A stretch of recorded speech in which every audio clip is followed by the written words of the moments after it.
उल्टे मुंह गिरती, पर ये तो बिल्कुल सीधी पड़ी है, फिर ये मरी कैसे? तो सब अपनी अपनी बुद्धि लगा रहे हैं, पर किसी की समझ में नहीं आ रहा है कि आखिर पूतना मरी तो कैसे मरी। मैया तो अपने कन्हैया को अपने आंगन में लेकर के आई। मैया ने विचार किया कि मेरे लाला ने मुर्दे को छू लिया है, इसलिए मेरे लाला का शुद्धिकरण होना चाहिए। और माँ अपने लाला को गौशाला में लेकर के गई।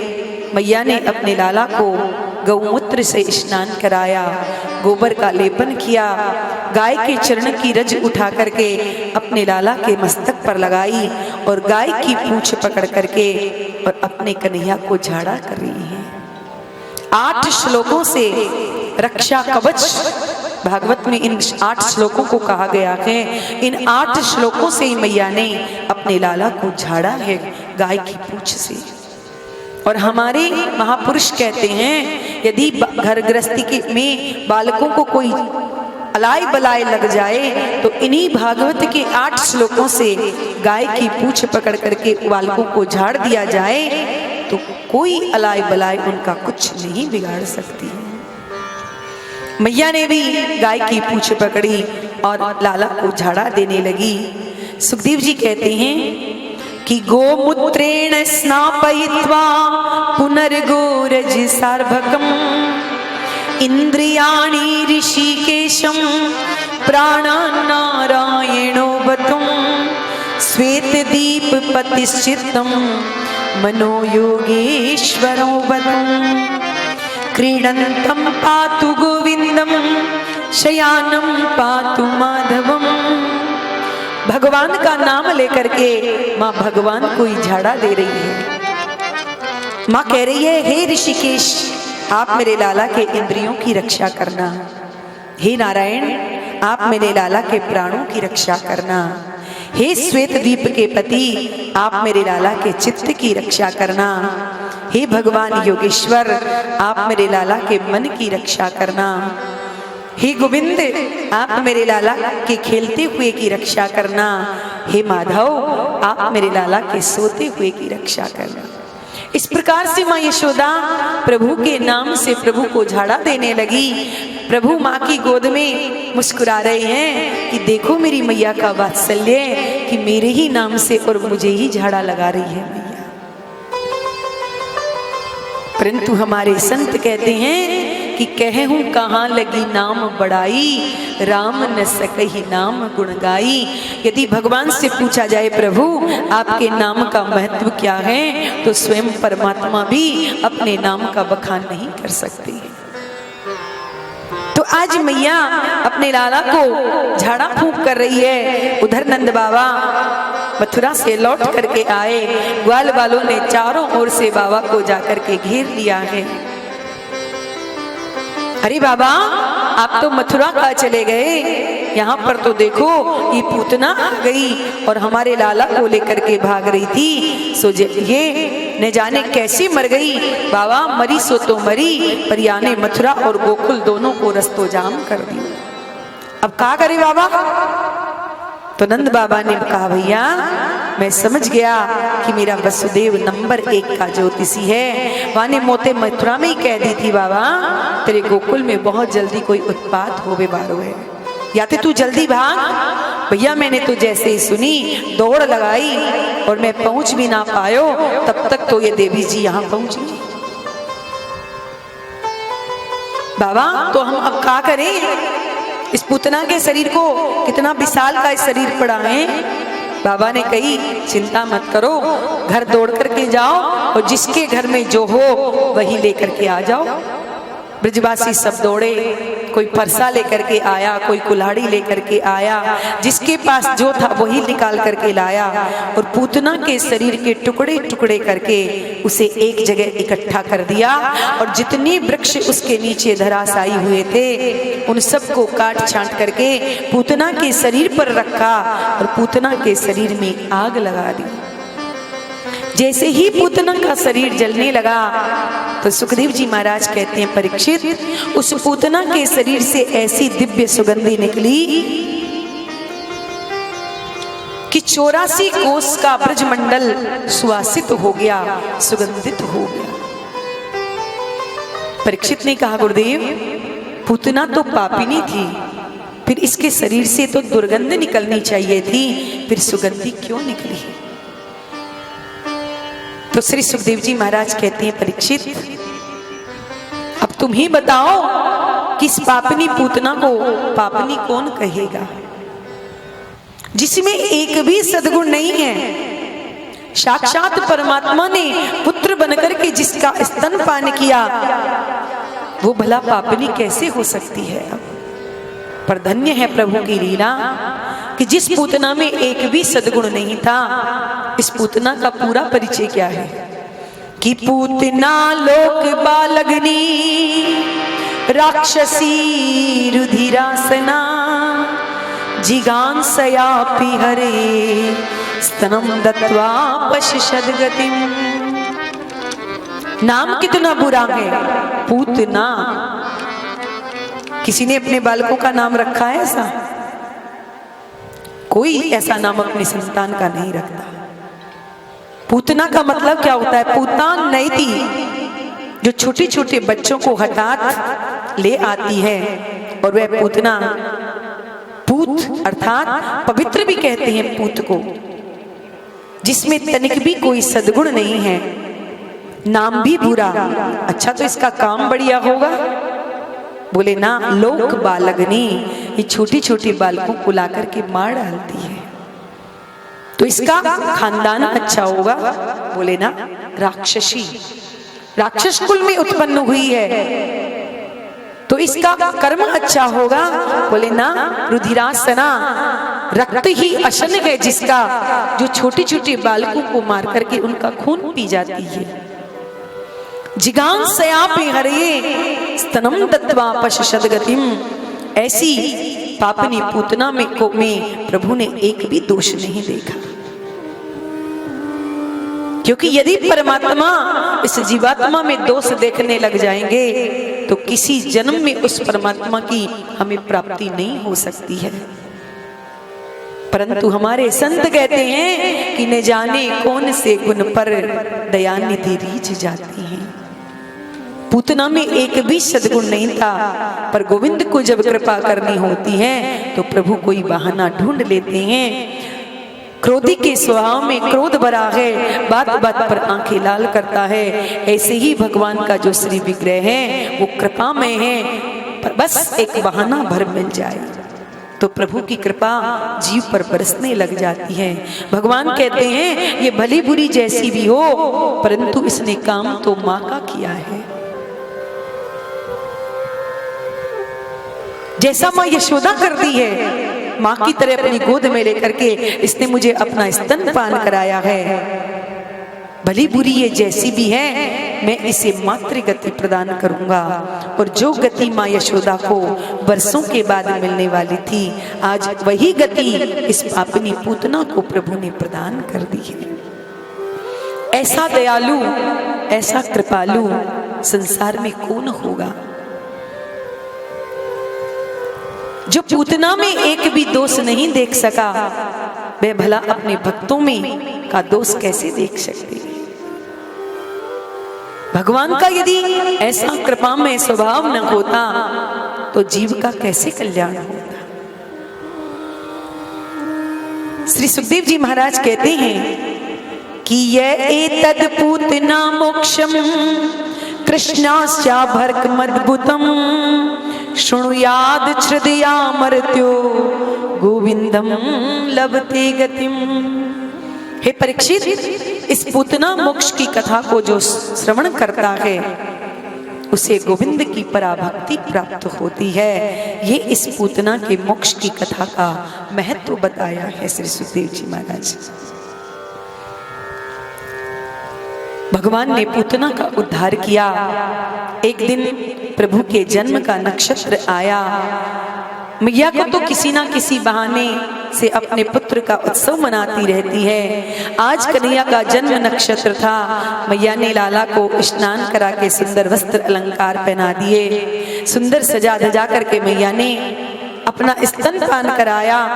लाला जब सो गए तो मैया ने आज लाला को पलना में ओढ़ा दिया है। धीरे धीरे में मैया थप्पी मारने लगी। लाला सो गए। प्रभु लेटे लेटे अचानक मैया तो अपने घर आंगन का काम कर रही थी कि उसी समय सोते सोते कन्हैया ने अचानक करवट बदल ली। और जैसे ही करवट बदली कि माँ की यशोदा मैया की दृष्टि अपने लाला के ऊपर पड़ गई। और जैसे ही मैया ने देखा तुरंत मैया तो उछल करके नाचने लगी। अरे मेरू लाला आज तनिक बड़ो है गयो, यानी तो आज करवट बदल दी है, आज तो मैं उत्सव मनाऊंगी। मैया ने बुलायो नाई और नाई से बुलाकर कहो भैया पूरे ब्रज में लगा दे दुहाई। मैया कहा बात की, बोले आज मेरे घर में करवट बदलने को बिलोवा है, या ते उत्सव मनाएंगे। नाई ने पूरे ब्रज में दुहाई लगा दी कि आज करवट बदलने की दुहाई है। सारी ब्रज गोपियां सुंदर श्रृंगार करके मैया के आंगन में आ गई। और मैया आप गोपियां आकर के मैया से कहती, अरे मैया करवट बदलने की बधाई हो, बधाई हो, आज तो हम खूब नाचेंगी गाएंगी उत्सव मनाएंगी। मैया ने कहा, अरे गोपियों खूब उत्सव मनाना, परंतु जरा धीरे बोलो, अभी अभी मैंने अपने लाला को सुलायो है, तुम इतनी जोर से नाचोगी गाओगी तो मेरा लाला जग जाएगा। गोपियां कहती है, मैया यदि तुझे अपने लाला को सुलाना ही तो फिर हमको काय को बुलाया। मैया ने कही, अरे नाराज क्यों होती हो, निक रुको तो। और मैया ने लाला का पलना उठाया और एक तरफ एक सकट रखा हुआ था बैलगाड़ी, उस बैलगाड़ी के नीचे मैया ने लाला के पलना को रख दिया। और जितने आंगन में दूध दही आदि के माठ मटका रखे थे सब बैलगाड़ी में रख दिए। दो चार ग्वालों को बुला करके कहा, भैया तुम मेरे लाला का ध्यान रखना, अगर मेरे लाला तनिक जग जाए तो मुझे कह दियो। ग्वालों ने कहा ठीक है मैया। और अब मैया ने आकर के गोपियों से कहा, भैया बहन अब तुम खूब नाचो गाओ, अब कोई चिंता ना है। और गोपियां सब मैया के आंगन में नाचने और गाने लगी हैं। और क्या कहती हैं, पलना में ललेना झुलावे यशोदा मैया, पलना में ललेना, पलना में ललेना झुलावे यशोदा मैया, पलना में ललेना, पलना में ललेना सुलावे यशोदा मैया, पलना में ललेना, पलना में ललेना सुलावे यशोदा मैया, पलना में ललेना।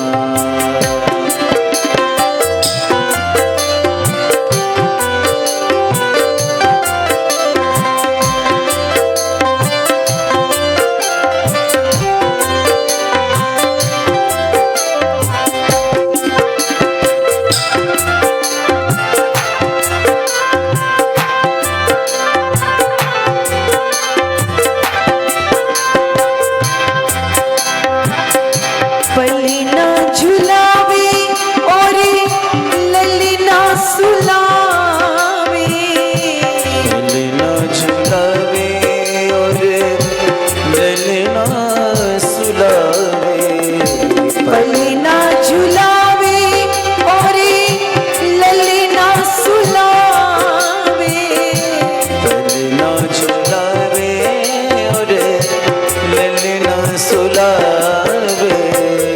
निरख श्याम सूरत ना फूली समावे, निरख श्याम सूरत का फूलना समावे, पलना में ललेना झुलावे यशोदा मैया, पलना में ललेना, पलना में ललना झुलावे यशोदा मैया, पलना में ललना।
यशोदा मैया ललना में ललना।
सब नाचने गाने में लगी हैं, भगवान की तरफ किसी का ध्यान नहीं है। अचानक सोते सोते कन्हैया की नींद खुली। कन्हैया ने सुना कि गीत हमारे गव रहे हैं और हमारी कोई खोज खबर ही ना है। का करो जाए? तो बाहर कन्हैया कहते हम तो यहाँ बाहर सकट के नीचे पलना में लेटे हुए हैं और भीतर सब मैया सब नाचवे गावे में लगी हैं। तो क्या करें? एक ही उपाय है बालकों के पास। क्या? बालानाम रोदनम बलम। कन्हैया जोर जोर से गला फाड़ करके रोने लगे। जो रोनो प्रारंभ कियो, उच्च स्वर से रोना प्रारंभ किया है प्रभु ने। बड़ी देर है गई भाई, रोना सुन करके तो मैया दौड़ के आई जाएगी, परंतु उच्च स्वर से रो रहे हैं, गला फाड़ फाड़ करके रो रहे हैं, परंतु किसी ने ना सुनी। हाथ पैर फटकारते हुए प्रभु रोते रोते बहुत देर हो गई। जब किसी ने ना सुनी तो भगवान ने रोते रोते जिस गाड़ी के नीचे लेटे हुए थे उसी गाड़ी में इतनी जोर की लात मारी कि गाड़ी आकाश में उड़ गई। जितने माट मटका सब्बा में रखे थे सब धमाधम खो गए और पूरे आंगन में दूध दही की कीच मच गई। मैया ने जब धमाधम गिरने की आवाज आई तो मैया दौड़ करके आई। आकर के देखा तो क्या देखती हैं कि सकट टूटा हुआ पड़ा है, मटके सब फूटे पड़े हैं, दूध दही सब इधर उधर फैला हुआ है। मैया ने दौड़ करके अपने लाला को पलना से उठा लिया। अरे राम, मेरा लाला तो बिल्कुल ठीक ठाक है, परंतु आंधी आई नहीं, सांड बैल कोई निकरो ना, तो फिर ये रखी रखी गाड़ी आकाश में कैसे उड़ गई? मैया की समझ में नहीं आ रहा है। तो वो जो छोटे छोटे बालकों को खड़ा करके गई थी, बा ने कही मैया हम बताएं? हाँ छोराओ बताओ। तो बा ने कही मैया तुम वहां पे नाचने गावे में लग रही और इधर लाला जग गए। हमने सोची कि मैया ते क्या आवे कि मैया तेरे लाला जग गए हुए। सो मैया हम जैसे ही तेरे तक पहुंचते बातें पहले तो तेरे लाला ने रोते रोते एक लात मारी, सो गाड़ी आकाश में उड़ गई और सब धम धमाधम हो गए। मैया को विश्वास नहीं हुआ।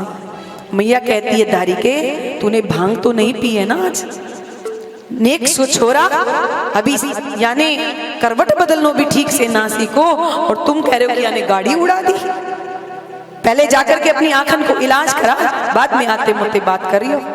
मैया ने डांट करके भगा दिए। छोरे सब कसम खा रहे, मैया तेरी कसम हमने अपनी आंखन ते देखो तेरे लाला ने गाड़ी उड़ाई है, पर किसी ब्रजवासी ने बाकी बात पर विश्वास ना कियो। मैया ने तुरंत वेदज्ञ ब्राह्मणों को बुलाया, शांति पाठ करवाई, बहुत सादान मैया ने ब्राह्मणों को दिया और ब्राह्मणों ने मैया को आशीर्वाद दिया, मैया तेरे लाला का कोई बाल भी बांका नहीं कर सकता है, ये हम ब्राह्मणों का आशीर्वाद है। ब्राह्मण सब वहां से चले गए। सुखदेव जी महाराज कहते हैं परीक्षित, इस प्रकार से प्रभु ब्रज में लीला कर रहे हैं। एक दिन मैया लाला को उछाल उछाल करके बकैया खिला रहे थे। कन्हैया किलकारी मार करके जोर जोर से हंस रहे थे, पर उछलनो बंद कर दे मैया तो कन्हैया रोवे लग जाए। मैया के तो बेचारी के हाथ दुख गए। मैया ने सोची कब तक उछालती रहूंगी, सो मैया गोद में लेकर के अपने लाला को अपना स्तनपान कराने लगी। कन्हैया भी मुग्ध होकर के मैया का दुग्ध पीने लगे। स्तनपान करते करते अचानक कन्हैया ने तिरछी चितवन से देखा कि एक कंस का भेजा हुआ तृणावर्त नाम का राक्षस चक्रवात के रूप में ब्रज में आ गया है। चारों ओर ब्रजमंडल में अंधकार छा गया है। तृणावर्त का मतलब होता है बवंडर। गर्मियों के दिनों में अपन देखते हैं ना, गांव में जो गोल गोल मिट्टी का घूमता है, उसी चक्रवात के रूप में वह तृणावर्त आया। अब मैया गोद में, कन्हैया ने मन में सोचा कि मैया तो ज्यादा उछाल ना पा रही है, सो मामा जी ने हमारे लिए उड़न खटोला भेज दियो। अब नेक मैया नीचे उतार दे तो हम घुमाए, पर मैया तो नीचे उतारे ना। सो धीरे धीरे भगवान ने क्या किया कि अपना भार वजन बढ़ाना प्रारंभ कर दिया। कन्हैया इतनी भारी हो गए कि मैया को अपनी गोद में रखना मुश्किल पड़ गया। गरिमाणम सिसोर बोड़ुम ने सेहे गिरिकूटवत, मैया को ऐसा लगने लगा मानो मैंने किसी पहाड़ को अपनी गोद में ले रखा है, इतनी भारी हो गई। मैया ने सोची अभी तो मैं इसे उछाल करके खिला रही थी, लाला इतना भारी कैसे है गयो। फिर मैया के मन में आई, लगता है कि मैंने लाला को दूध ज्यादा पिला दियो या ते लाला भारी है गयो। अब बताओ दूध पीने से भी कोई लाला भारी हो गए, पर मैया को ऐसा भ्रम हो गया कि मीरू लाला भारी है गयो है। तो मैया ने सोची गोद से नीचे उतार करके लाला को नीचे रख दियो और मैया ने कहो लाला तू जरा खेल कूद करके दूध को पचा ले, बाद में मैं तुमको अपनी गोद में लूंगी। और मैया लाला को जमीन पर पटक करके मैया भीतर आंगन में चली गई। सुखदेव जी महाराज कहते हैं तृणावर्त को अवसर मिला और तृणावर्त बड़ी वेग से आया और भगवान को उठा करके वहां से ले गया। भगवान भी उसकी पीठ पर बैठे बैठे आराम से इधर उधर घूमने लगे। तृणावर्त के कंधे पर बैठे बैठे प्रभु ने पूरे ब्रज प्रदेश में घूमने लगे। ये ललिता को घर, ये विशाखा को घर, ये मधुमंगल को घर, सबके घर देख रहे हैं कन्हैया, क्योंकि चोर वही पक्का है जिसे गली गली का ज्ञान हो। और कन्हैया जानते हैं कि हमें आगे माखन चोरी करनी है, सो पहले से ही सबका घर देख रहे हैं कि किसका घर कहाँ कहाँ पर है। तृणावर्त की पीठ पर चढ़े कन्हैया ने एक एक गली एक एक मोहल्ला घूम लिया और जब तृणावर्त गोविंद को मथुरा की ओर लेकर के भागने लगा तो कन्हैया पूरी पृथ्वी का भार लेकर के उसके गले में लटक गए। इतने भारी हो गए कि उसका चलना आगे बढ़ना मुश्किल हो गया। तृणावर्त के मन में यह भाव आया कि अभी तो मैं इस बालक को उठा करके लाया था, पर ऐसा लग रहा है मानो मैं यशोदा के आंगन का कोई पत्थर उठा करके ले आया हूं, इतनी भारी हो गई। कन्हैया ने मुस्कुरा करके कहा कि संसार के लोग तो पत्थर में हमको देखते हैं और ये हम में पत्थर को देख रहा है, तो चलो आज इसको पत्थर से ही पटकते हैं। सो कन्हैया इसकी गर्दन पर लटक गए, इतने भारी हो गए कि आगे बढ़ नहीं पाया। और इसको उठा करके प्रभु ने मैया यशोदा के आंगन में एक शिला पड़ी थी, उसी शिला पर ले जा करके इस तृणावर्त को पटका, तो वहीं पर ये गोविंदाय नमो नमः हो गया। जब गिरने की आवाज आई, मैया दौड़ करके आई। मैया ने आकर के देखा कि तृणाव्रत मरा हुआ पड़ा है, कन्हैया पास में खेल रहे हैं। मैया ने दौड़ करके अपने लाला को गोद में उठाया और मैया विचार करने लगी कि कोई किसी को नहीं मारता, पापी अपने पाप से स्वयं मर जाता है। और मैया कन्हैया को अपनी गोद में उठा करके ले आई है। सुखदेव जी महाराज कहते हैं, ऐसे करके माँ अपने मन को समझा लेती है। एक दिन मैया लाला को अपनी स्तन का पान करा रही थी। बड़ी देर हो गई प्रभु को दूध पिलाते पिलाते। जब लाला को दूध पिलाती हैं तो कन्हैया प्रेम से दूध पीते हैं, और जब स्तन पिलाना बंद कर देती हैं तो प्रभु रोने लग जाते हैं। तो मैया फिर से उन्हें दूध पिलाना प्रारंभ कर देती हैं। अब मैया कन्हैया को दूध पिला रही हैं और घबरा भी रही हैं कि लाला यदि अधिक दूध पिएगा तो इसका पेट खराब हो जाएगा। सो मैया ने क्या किया कि कन्हैया मैया का दूध पी रहे थे और मैया ने अपनी 2 अंगुरियां कन्हैया के पैर के तलवे में घुमाना प्रारंभ कर दिया। जैसे ही पैर के तलवे में मैया ने अंगुली घुमाई तो कन्हैया को गुदगुदी होने लगी, कन्हैया मुस्कुराने लगे, स्तन भी मुख से छूट गया और कन्हैया मुस्कुराते भी रह गए, रोए नहीं। परंतु हंसते हंसते कन्हैया ने अपने मुखमंडल में मैया को ब्रह्मांड का दर्शन करा दिया। मैया ने जब कन्हैया के मुख में ब्रह्मांड को देखा तो मैया तो एकदम घबरा गई। अरे मेरे लाला के मुख में ये नदी, पहाड़, पर्वत, ये सब कहां से आ गए। तुरंत मैया ने अपनी आंखों को बंद कर लिया। भगवान ने भी तुरंत अपने मुख को बंद कर लिया है। केवल माँ यशोदा को एक झलक दिखाई है। भगवान ये कहना चाहते हैं, माँ आप मेरे पेट खराब होने की चिंता कर रही हैं, पर मेरा पेट देखो कितना बड़ा है। तेरे इस स्तनपान करने से समस्त सृष्टि के जीव तृप्त हो रहे हैं माँ, केवल मैं ही इस दूध को नहीं पी रहा हूं, वरन पूरा विश्व ब्रह्मांड इससे तृप्त हो रहा है। प्रभु ने मैया को अपने मुख में ब्रह्मांड का दर्शन कराया और एक बार दूध पीते पीते कन्हैया ने, दूसरी बार कन्हैया ने मिट्टी जब खाई थी तब मैया को ब्रह्मांड का दर्शन अपने मुख में कराया था। ये सब ब्रज की लीलाएं हैं प्रभु की। पर इधर मथुरा में वसुदेव जी महाराज एक एक दिन गिन रहे हैं, विचार कर रहे हैं कि आज मेरो लाला 1 वर्ष को है गयो। भगवान जाने बाको कोई नाम धरो होएगो कि ना धरो होएगो। सो वसुदेव जी ने अपने कुल पुरोहित श्री गर्गाचार्य जी महाराज के पास जाकर के कहा, गुरुदेव आप तो सब जानते हैं, आप त्रिकालज्ञ हैं, आपकी बड़ी कृपा होगी यदि आप ब्रज में चले जाओ और वहां जाकर के नंद बाबा के घर मेरे बालकों का नामकरण कर आओ। गर्गाचार्य जी ने वसुदेव जी से कहा, ठीक वसुदेव, हम अवश्य जाएंगे।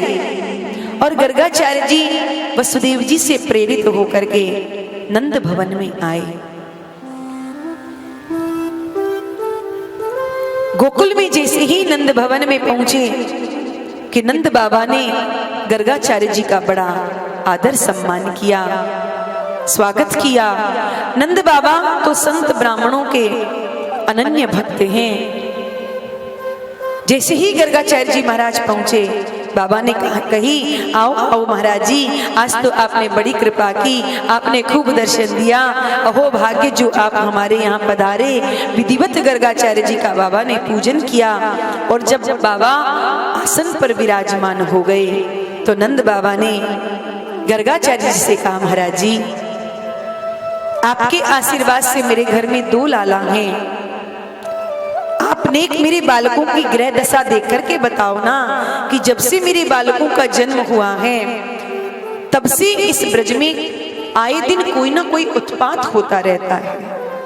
आप जरा उनकी ग्रह नक्षत्र देख करके बताओ तो सही। गर्गाचार्य जी महाराज ने नंद बाबा से कही, बाबा तो तेरे छोरा को नाम का है, जरा मां को नाम बता।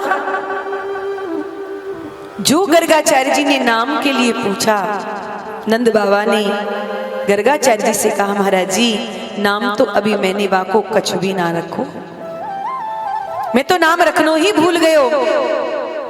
गर्गाचार्य जी महाराज ने कहा कि भैया जब कोई नाम ही नहीं है तो ग्रह दशा कैसे देखूं, पहले अपने बालकों का नामकरण तो कराओ। बाबा ने कही, महाराज जी जब आप यहाँ आए हैं तो मुझे अन्यत्र जाने की क्या आवश्यकता है, आप ही मेरे बालकों का नामकरण कर दो। गर्गाचार्य जी ने कहा, बाबा हम नामकरण तो अवश्य कर देंगे तुम्हारे बालकों का, परंतु हम यदुवंशियों के आचार्य हैं। यदि हमने तुम्हारे बालकों का नामकरण किया और तुम तो कोई भी कार्य करते हो तो उत्सव मनाते हो, मैं नामकरण करूंगा फिर तुम कोई ना कोई उत्सव करोगे, और महाराज कंस को यदि विदित हो गया तो कंस फिर कोई किसी ना किसी राक्षस को भेजेगा, तुम्हारे बालकों के जीवन में संकट आ जाएगा। इसलिए बाबा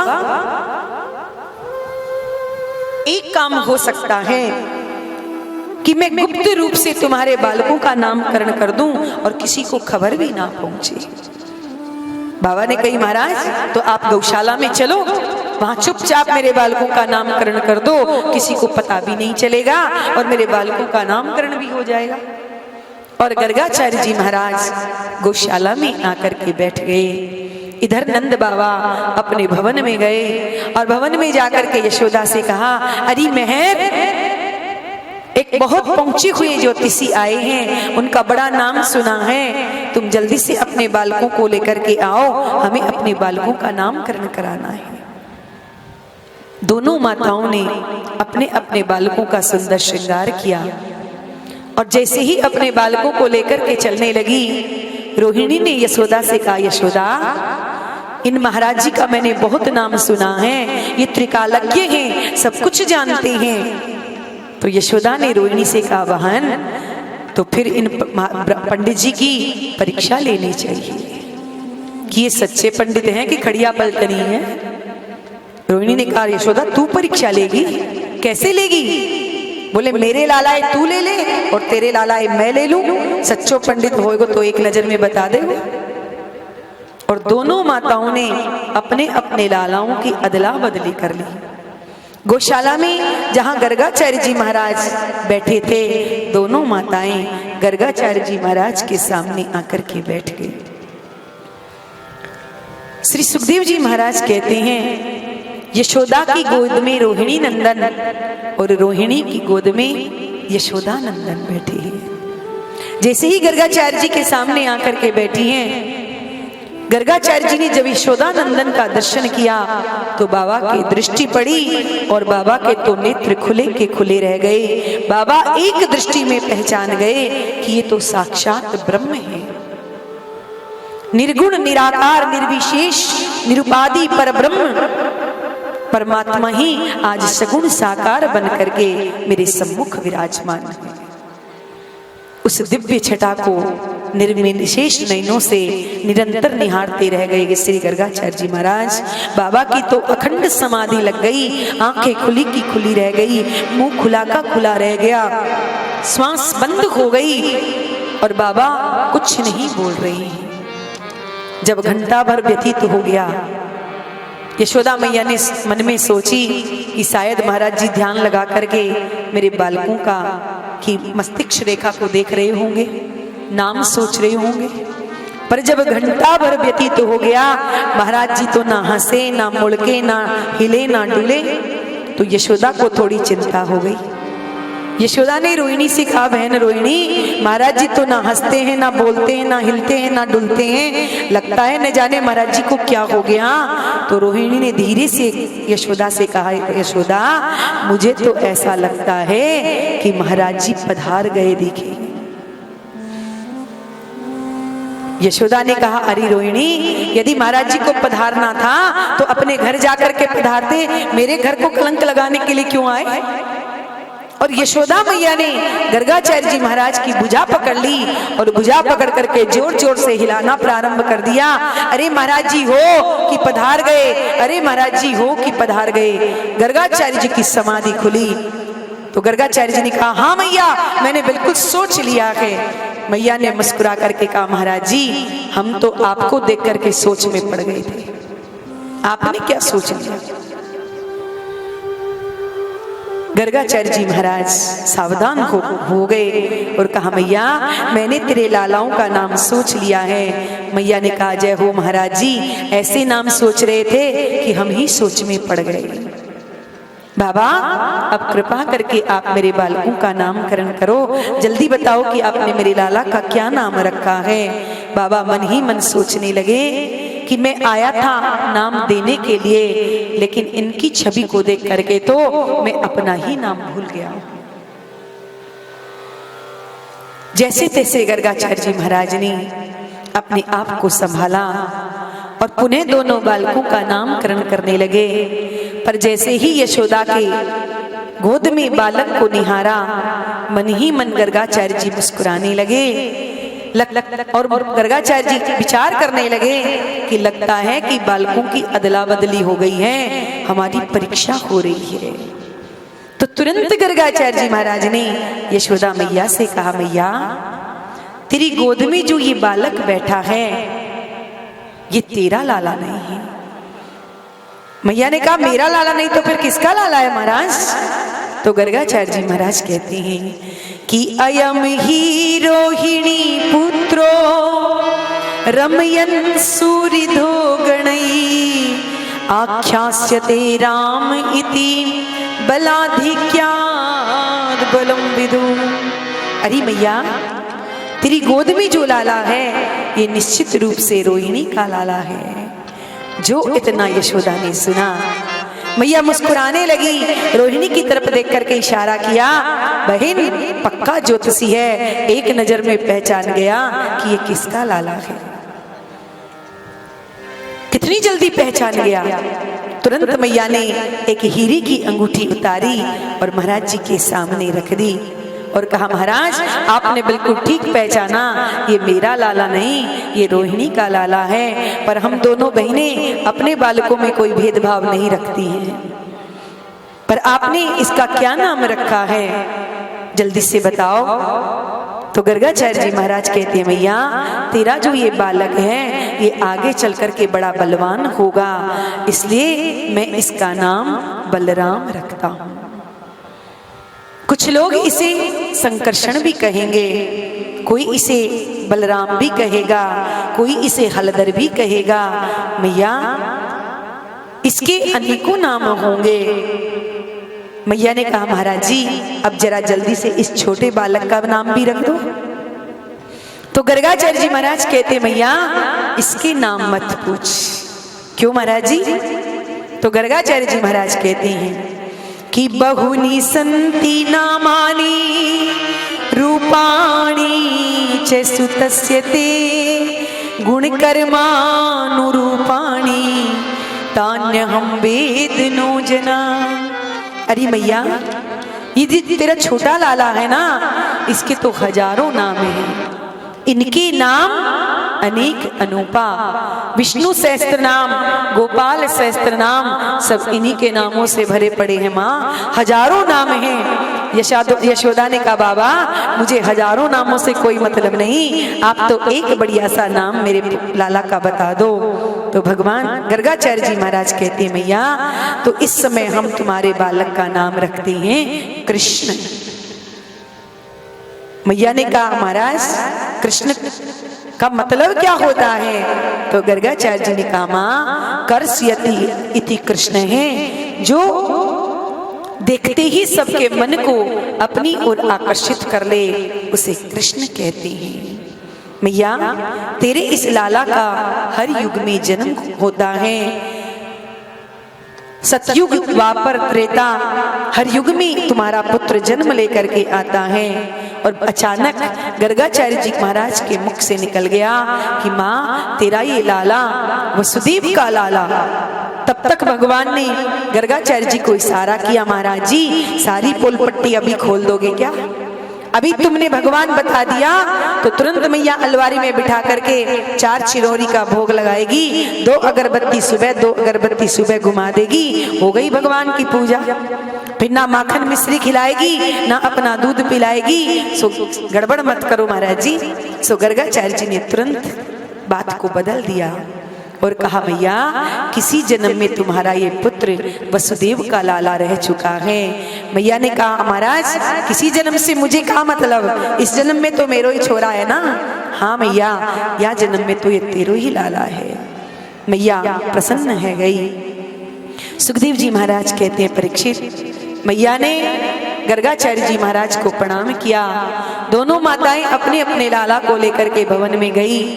गर्गाचार्य जी भी प्रभु को प्रणाम करके प्रभु की उस दिव्य बांकी झांकी को अपने हृदयंगम करके वहां से मथुरा के लिए चले गए। मैया जब अपने भवन में आई तो मैया ने रोहिणी से कही, बहन महाराज जी ने नाम तो बहुत बढ़िया रखे हैं पर जरा टेढ़े मेढ़े नाम रख दिए हैं कि नाम लेने में मेरी तो जीभ ही पलटा खा जाती है। महाराज जी ने नाम रखे हैं कृष्ण बलराम, लेकिन मैंने तो 2 बढ़िया से नाम वाकई सोच लिए हैं। रोहिणी ने कहा, बहन तुमने क्या नाम सोचा? बोले महाराज जी ने नाम रखा है कृष्ण और बलराम और मैंने यहाँ को नाम रखो है कन्हुआ और बलुआ।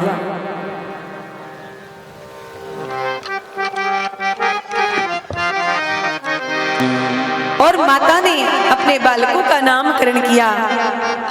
पंडित जी अब बालकों का नाम कितना भी बढ़िया से बढ़िया रख दें पर घर का नाम माताएं अलग से रखती हैं। सो पंडित जी ने गर्गाचार्य जी ने नाम रखा था कृष्ण और बलराम और मैया ने उनका नाम रखा कन्हुआ और बलुआ।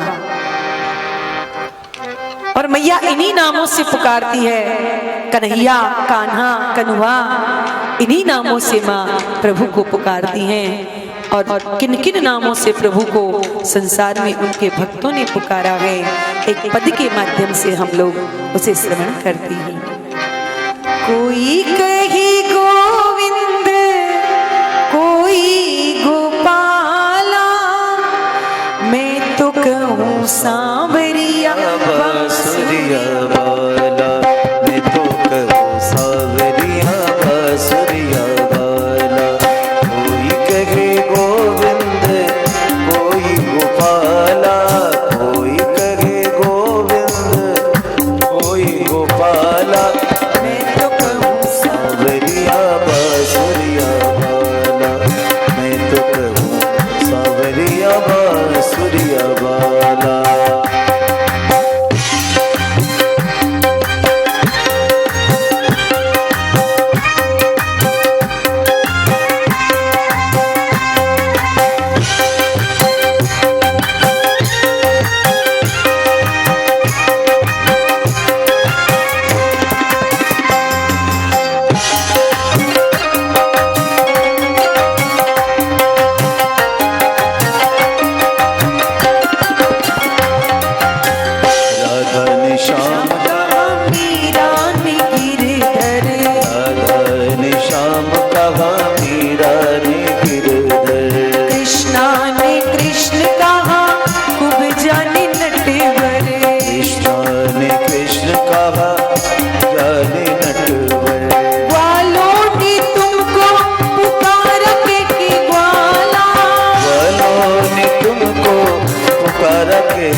बनवारी अर्जुन के मोहन।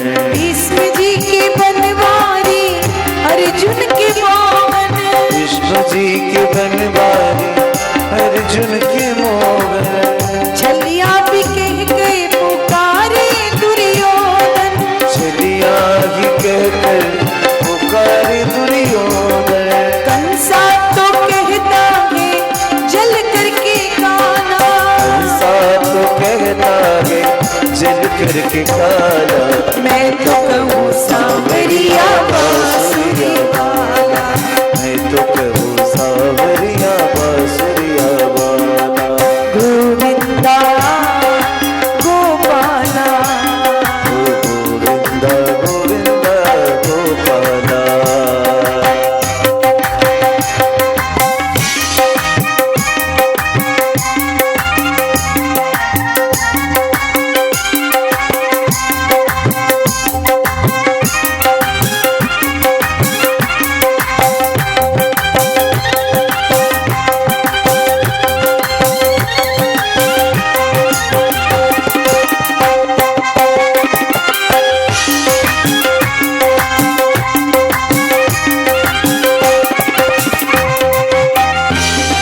युधिष्ठिर के ऊँटों के माधव। शुद्ध युधिष्ठिर के उदों के माधव। भक्तों के भगवान संतों के केशव। भक्तों के भगवान संतों के केशव। हम तो सभी भजते हैं कह कृपाला। तो सभी भगते हैं तो कहूँ सांवरिया बांसुरी वाला। मैं तो कहूँ सांवरिया बांसुरी वाला।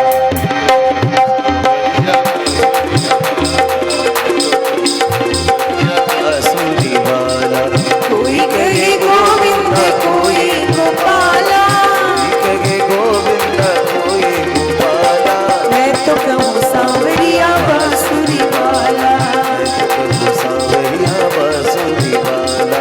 मैं तो कहूँ सांवरिया बांसुरी मैं तो कहूँ सांवरिया बांसुरी वाला। बोलिए कृष्ण बलराम की। हम सबके मध्य में चोमू से श्री सूरदास जी महाराज यहाँ पर पधारे हैं हम सबको आशीर्वाद प्रदान करने के लिए। हम सब उनके चरणों में वंदन करते हुए उनका स्वागत करते हैं। बोलिए भक्त वत्सल भगवान की। दोनों भाइयों का नामकरण हुआ कृष्ण बलराम। अब दोनों भैया धीरे धीरे घुटनों घुटनों चलने लगे। मैया के आंगन में चलना प्रारंभ कर दिया। कभी कभी दोनों की उंगली पकड़ करके मैया धीरे धीरे पैया पैया उन्हें चलाने का प्रयास करती है। प्रभु की आंखों में मोटा मोटा काजल लगाती है, डिठोना लगा देती है, मोर पंखी पहना देती हैं, कमर में करधनी बांध देती हैं, पाँव में नन्हे नन्हे नूपुर बांध देती हैं। और जब हाथ पकड़ करके अंगुली पकड़ करके मैया चलना सिखाती हैं तो दोनों बालकों के पैरों की पैजनियां झनकार से पूरा आंगन झनकृत हो उठता है। सारे देवता इस दृश्य को देख करके निहाल हो जाते हैं। सारी जगत को अपनी इशारे पे नचाने वाला आज मैया उसे नचाना उसे चलना सिखाती है कि कालेन ब्रज ताल्पेन गोकुले राम केशवयो जानुभ्याम स्वे पाणिभ्याम रिंगमाणो विजन्नतु। दोनों भैया मैया की उंगली पकड़ करके धीरे धीरे चलना सीख रही हैं। प्रभु की कैसी अद्भुत झांकी हो रही है। आनंद में दोनों भाइयों की मैया अंगुली पकड़ करके आंगन में चलना प्रारंभ करती हैं। कभी मैया दोनों का दिव्य श्रृंगार करती है तो कभी दोनों भैया घुटनों घुटनों चल करके गौशाला में घुस जाते हैं और गौशाला में पड़ा हुआ रहता है बहुत सारा गोबर। गोविंद जब उस गोबर को देखते हैं तो कृष्ण बलराम दोनों घुटनों घुटनों चलते हुए उस गोबर में जाकर के लौट जाते हैं। श्री कृष्ण बलराम से कहते हैं, भैया दाऊ भैया, जब भी कोई संकट आता है तो मैया हमें गोबर से नहलाती है, आज अपने आप ही नहा लेते हैं।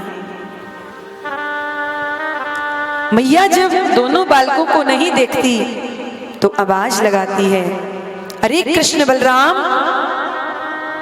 दौड़ करके मैया गौशाला में आती है और जब देखती है तो दोनों भैया गोबर और गौमूत्र में सने हुए रहते हैं। मैया डांट करके कहती है, अरे कन्हैया, मुझे तो ऐसा लगता है कि तू अगले जन्म में सूकर था, सूकर।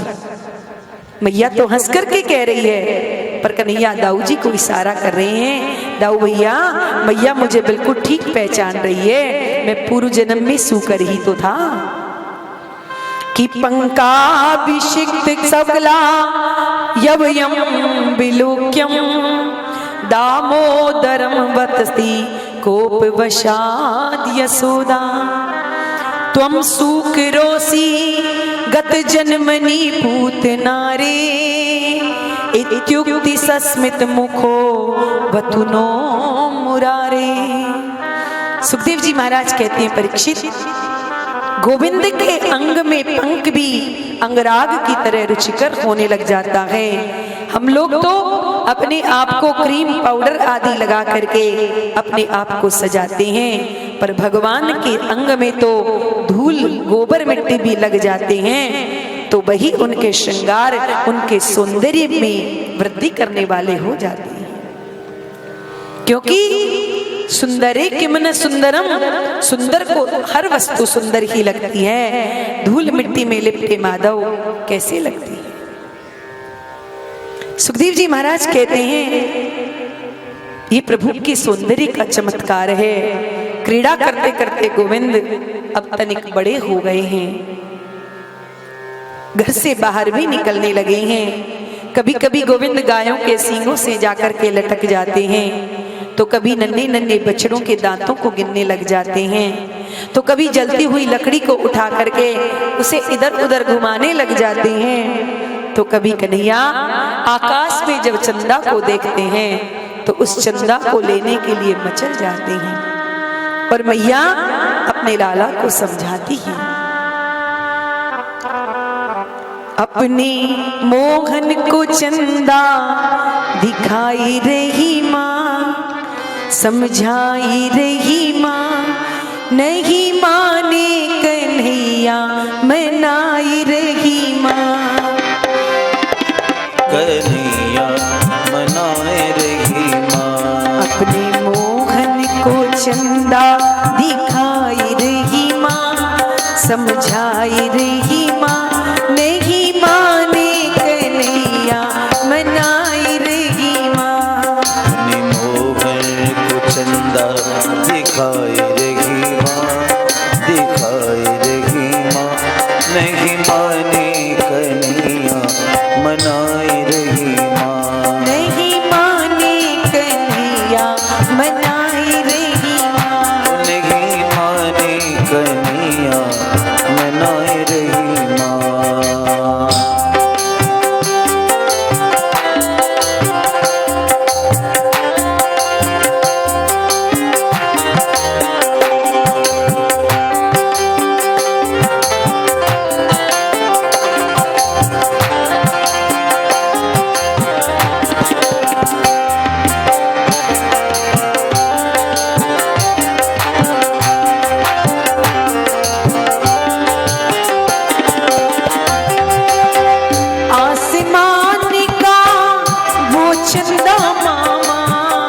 आसमान का वो चंदा मामा, देख मचली गई घनश्यामा, देख मचल गए घनश्यामा, मोहन को अपने बहलाई रही माँ, फुसलाई रही माँ, नहीं माने कन्हैया मनाई रही माँ।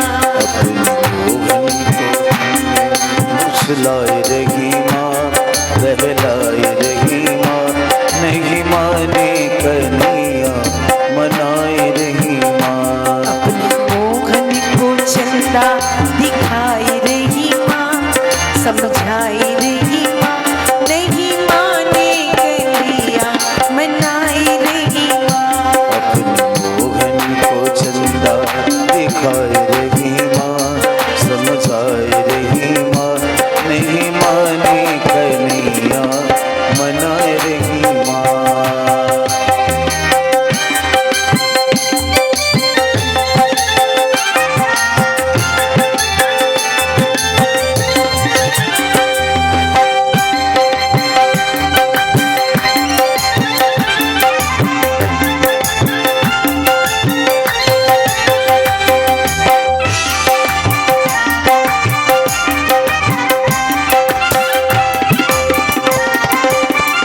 में पानी, उसमें परछाई दिखाई रही